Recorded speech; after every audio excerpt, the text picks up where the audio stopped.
No, my goodness, we're live on Thursday. No, excuse me, Tuesday, the 30th of August. 30th Feels of like August. Thursday. Feels like Thursday. I wish it were Thursday. Maybe. We'll see. We'll see what Tuesday and Wednesday hold. It's Tuesday, August 30th, 2022. I'm Rudy Max. I'm a travel journalist and broadcaster. The guy in the witness protection program, I won't tell you his last name, is Tommy. It's Danielson with an E-N in the end because he's Norwegian, from Norway. So it's Ian, not Owen. Tommy's an expert on all kinds of things, on frequent flyer miles and airline points and the business of the airline industry and the hotel industry. And we also co-own a small group upscale European tour company called maxatours.com that you can check out anytime you like. And we do this irregular, couple, 2-3 times a week. We check in on what's going on with travel. We're going to do a brief one today. I found it interesting.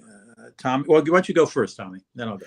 Yeah, we don't have too much today. We went way over time yesterday, so we can try and see if we can back onto a little shorter today. So starting with first, Boeing, and the world has had issues with very many things, but Lufthansa has taken delivery of their first Boeing 787, which is an interesting change to their long-haul fleet. They wanted a smaller airplane, a fuel-efficient airplane. They mostly Airbus 380s and 350s that they've taken delivery of in the last few years. So it's great to see a Boeing product back. They have 32 to be delivered. This is the first one landing in Frankfurt today, and they're actually going to have it in the shop to fix it up a little bit. It was supposed to go to Hainan Airlines, and it doesn't have the new Lufthansa business class seats that looks like in the picture that you see here on 1 mile at a time today. It has, this is the Hainan. It was meant for another customer, Chinese carrier, but Lufthansa has these. So they will have this so it's called the Super Diamond Reverse Herringbone is what this product is called. So it'll be much better than the known Lufthansa product today. They're going to keep the Chinese version in? They're not putting the Chinese. They will of course have their old dull and gray and blue colors like this. Will of course be in the Lufthansa thing, but this is the seat that you can expect, and that they're starting to the first route. It'll come late this year. Will be they're doing training on domestic first, Germany or intra Europe, I'm sure, and before putting it onto the Frankfurt to Toronto route. Okay. All you right. were talking about a cruise ship stuck in. So the celebrity. Hang on, what's the name of it here? Oh, I got my mouse backwards. Hang on. Eclipse. The celebrity Eclipse was supposed to depart yesterday from Vancouver Port for its continuing sail on an Alaska cruise, but the tugboat operators were having a strike and they were irritated. So they put a tugboat they blocked the ship in basically so it couldn't move. And then they went home for the night. Right. So it could move the cruise ship. So passengers missed out on at least one stop. It was allowed to leave this morning. The tugboat operators came back and I guess they felt bad about it and moved their tugboat. But I never quite heard about tugboat operators blockading a cruise ship before. But there's a first time for everything. Yeah, there's been a lot of labor action, because we lost so much money during the pandemic and people lost all of their stuff. So, of course, you have to, now that we're heading towards a recession, it's important to make sure that you get what you deserve. Right. Which, of course, means making sure that your customer lose money. So fall is here. Well, it's supposed to be over 100 degrees where I live. I don't know how it is with you, Rudy, but it's supposed to be 103 here today. And the Starbucks pumpkin spice latte and pumpkin spice product is back today. Well, it feels like Halloween to me. Yeah, it's about 80 degrees here in St. Paul too. So I don't know they're basically rushing out for that pumpkin spice coffee, but it's a harbinger of fall, I guess. And I'm sure it'll be here sooner than it will be where you are. So yes, and the Points guy figured out that they needed an article to write about that and how. So first of all, the Starbucks credit card isn't available anymore. They stopped taking new applicants, but they had an article about that. What credit cards where you will earn the 3 miles per dollar spent. So you'll, for a Starbucks lot of the 15 miles, you'll earn from that. That requires some kilobytes, obviously, today. You are also talking about an interesting gig today on Twitter where United and Emirates were duking it out about, not duking it out, but being best buddies about a big announcement coming later this month.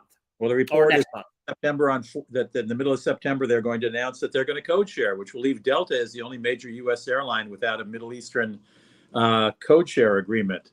So this will be a big deal for Emirates or for Delta people. I presume this will mean that you can use your Delta miles on Emirates and get one of those real fancy Sky Suite things if you have enough miles. I don't think we have that information yet. I think that there's going to, they haven't dropped the details. September 14th is the date when it's going to be announced what the co-share agreement entails. Yeah, we'll see. But that, as I say, Delta is now the only one without a Gulf airline hookup. So that will. Did I say Delta? I'm sorry. Yeah, Delta is the only one without a hookup. So this is United and Emirates making friends again. Right. And it'll be interesting to see whether we can use our miles on Emirates. Yeah, well, you can today. You just transfer from American Express or Capital One or other places. You can just move your points over directly to Emirates and get those seats are available to anybody who knows what the hell they're doing. Yep. I was thinking we should have maybe a lesson, an FTU lesson one day about these things, so we can have some tips and tricks of the week or something like that.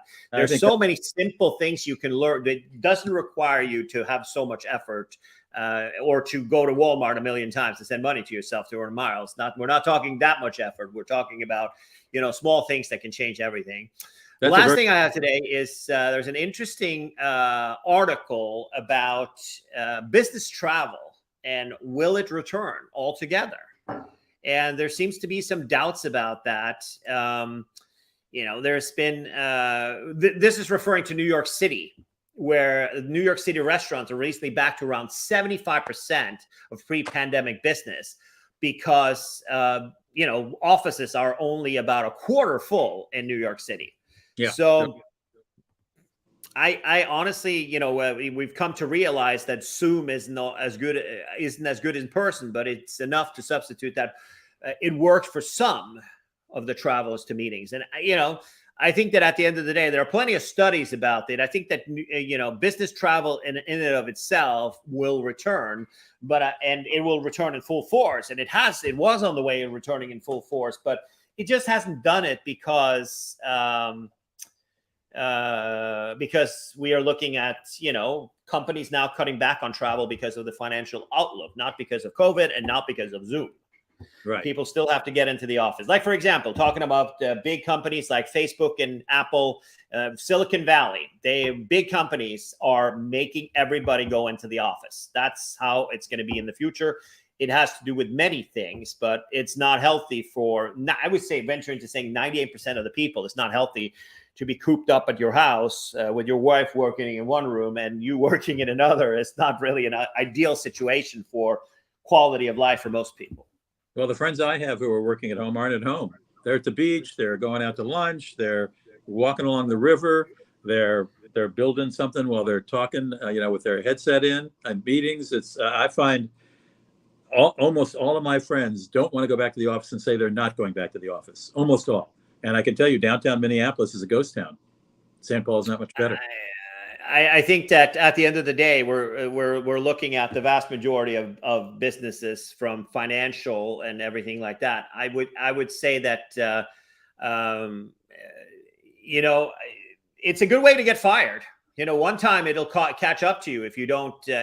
Some people has enough self-control. Like, for example, myself, if I go into an office, I will be more productive than when I work from home. It's very simple. It's the absolute truth, because also you have impulses, and there are things that happens in the office that might not be as productive.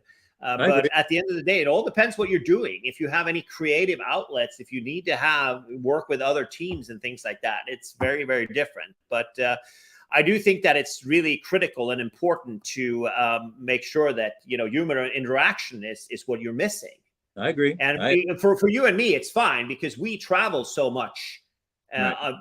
Between being at home and working. It really isn't that bad. But for people that has a regular job, there's two things that can happen. You can adapt, and it might be depressing, or you can lose your job because your bed is 3 feet away. Yeah, A yeah, little I bit agree. further, but not that Well, far. I hope some business travel comes back. If only well, I guess it'll keep fares down if they don't come back, because they're going to have to keep fares down to get people to come back. So we'll see. Business travel is definitely coming back. That New York City has all sorts of other challenges. I would say venture into saying, and that one, there are a lot of offices in Manhattan that are empty for completely other reasons than that. So I think that referencing the New York City market for that is a very, very small area of things. But yep, and that's all I have for today.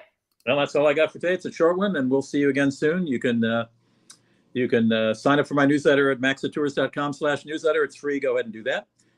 Or you can also look at some of our 2023 tours there. We got a few spaces left for our Christmas market tours. We have 3 of them this winter, end of November, early December, but not many places left. But I think there's a significant discount if you book now, because there are very few places left.